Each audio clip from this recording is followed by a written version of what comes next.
Hello guys, welcome back to my channel Medico Gyan, the final stop for all your medical queries. I hope everyone is good and taking care of themselves. Please subscribe our channel if not done already and press the bell icon button to receive the further notification. So friends, in this video we shall be studying about various aspects of intubation. What is intubation? What are the indications of intubation? How is the procedure being performed? And at the end of this video, we will be having a short clinical scenario in which we will be intubating the patient. So guys, what is intubation? Intubation is nothing but it is a placement of the endotracheal tube inside the trachea through the mouth or the nostrils. As the tube is placed inside the trachea, so this is known as endotracheal intubation. Now, after having studied what is intubation, what are the various indications of intubations? When do you need to intubate the patient? The first and foremost is to maintain the airway in unconscious patient. Patient having low GCS less than 8. Patient with traumatic brain injury such as extradural hemorrhage or subdural hemorrhage. Patient with drug overdose. And in patient with cardiac arrest. So these are unconscious patients in which we have to maintain the airway. So endotracheal intubation is required. We also require endotracheal intubation in patients undergoing prolonged intermittent positive pressure ventilation. Endotracheal intubation is also required to facilitate tracheopulmonary toileting in patients with upper airway obstruction, as in the cases of tumors. So the patient with upper airway obstruction such as having tumors, these patients also require endotracheal intubation to deliver the anesthetic gases, necessitating the need of intermittent positive pressure ventilation. In patient undergoing intra-abdominal surgeries, intrathoracic surgeries or neurosurgical procedures which are done under general anesthesia. And this endotracheal intubation is done to facilitate the delivery of anesthetic gases. It is also done to protect the respiratory tract from aspiration pneumonia. So to prevent the risk of pneumonia, endotracheal intubation is done. And it is also done to decrease the raised ICP by hyperventilating.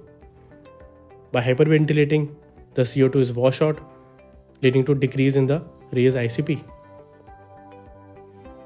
Now, after having discussed what are the various indications of endotracheal intubations, let's go and study what are the equipments which are required for endotracheal intubation.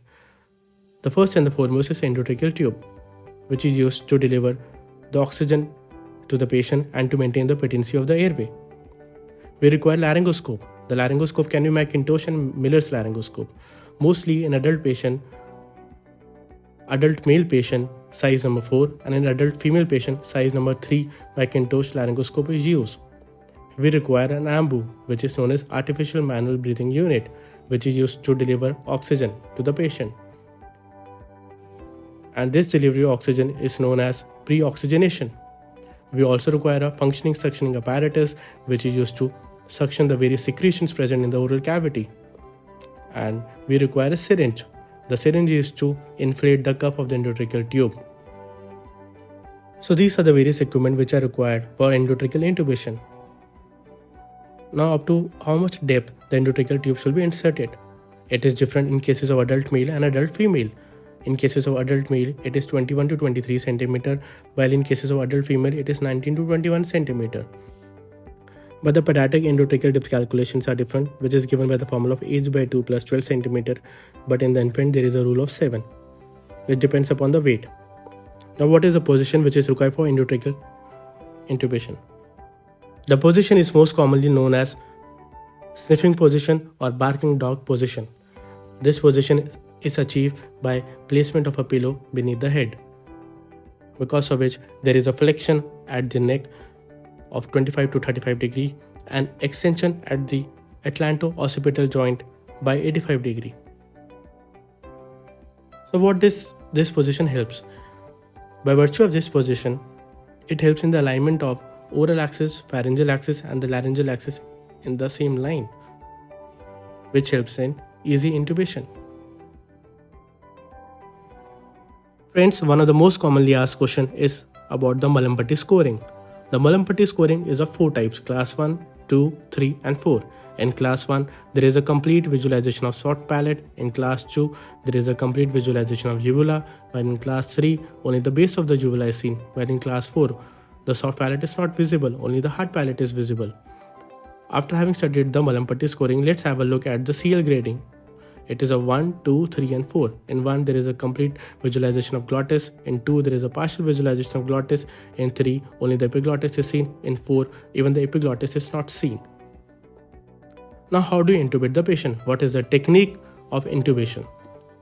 With the help of the flowchart, I will be telling you how to intubate the patient. First, hold the laryngoscope with your left hand. Then, after holding the laryngoscope with the left hand, open the mouth with the right hand index finger with the support of your thumb. By the placement of your heel on the forehead of the patient. Then, introduce the laryngoscope from the right angle of the mouth. So we will introduce the laryngoscope from the right side of the mouth. Then we will shift the tongue towards the left side with the blade of the laryngoscope.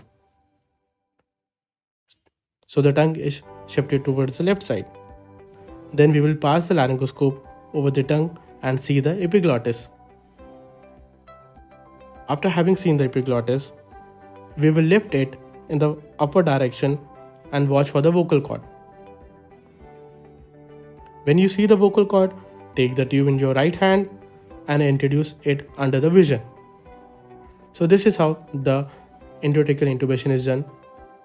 Friends, now we will have a look at the video of how the intubation is done in the clinical practice. In this, the doctor is pre-oxygenating the patient with the help of a left hand by using the C and the E technique. The pre-oxygenation is done for the period of 3 minutes. This process is also known as nitrogen washout. After having done the pre-oxygenation, the doctor is opening up the mouth with the right hand by placing the heel over the forehead. Then the laryngoscope is held in the left hand and it is inserted in the mouth. The tongue is reverted towards the left side. The laryngoscope is uplifted in the forward direction towards the ceiling. You can clearly see the epiglottis in this picture, and the glottis is also visualized. When you can see the glottis, the endotracheal tube is taken in your right hand and it is inserted under the vision. After this, the cuff is inflated and the endotracheal tube is secured. So friends, this is how the endotracheal intubation is done in the clinical practice. But there are certain complications associated with this procedure also. The various complications associated with endotracheal intubations can be summarized as: sometimes the tube can be inside the esophagus, leading to esophageal intubation, which can be detected by capnography. Sometimes there can be bleeding. There can be injury to the gums, injury to the teeth, leading to the bleeding. There can be sore throat. Because of the high volume in the cuff, it can lead to sore throat. There can be chances of barotrauma also, and there is always risk of endobronchial intubation. It mostly occurs due to the insertion of the tube in the right main bronchus, leading to endobronchial intubation. So friend, this was all about intubation. Thank you for watching my video on intubation. I hope everyone understood this lecture well. Kindly please subscribe our channel if not done already and press the bell icon button to receive the further notification. Please do follow us at www.medicogyan.co.in and stay tuned for my upcoming videos. Thank you.